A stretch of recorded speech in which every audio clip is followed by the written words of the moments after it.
hatred and violence has been a way of life for India since time immemorial.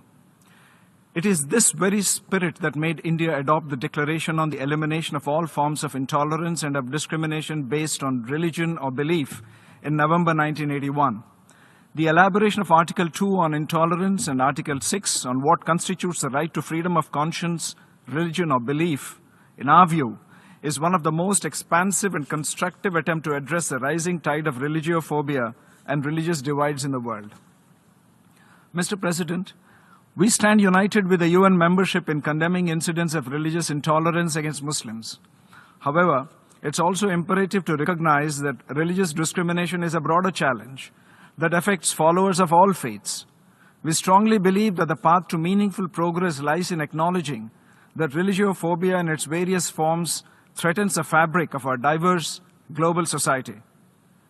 Mr. President, in an increasingly fractured world, the United Nations is envisaged as an entity that rises above differences.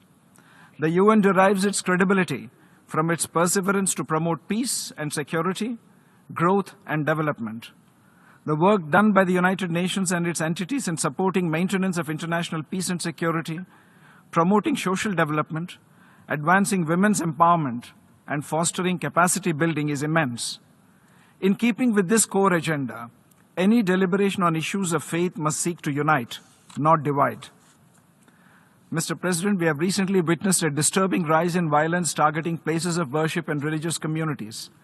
This can only be countered by sustained commitment and concrete action from all member states to the principle of equal respect for all faiths.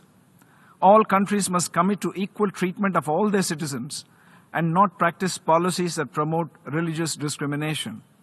We must also ensure that the education system does not perpetuate stereotypes or encourage bigotry.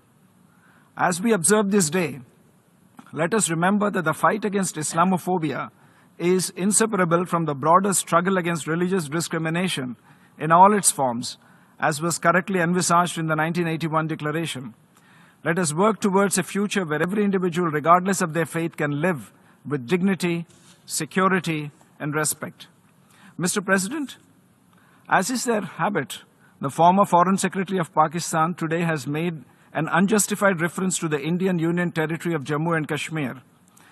Frequent references will neither validate their claim nor justify their practice of cross-border terrorism. The fanatical mindset of this nation is well known, as also its record of bigotry. Such efforts will not change the reality that Jammu and Kashmir was, is, and will always be an integral part of India. Thank you, Mr. President.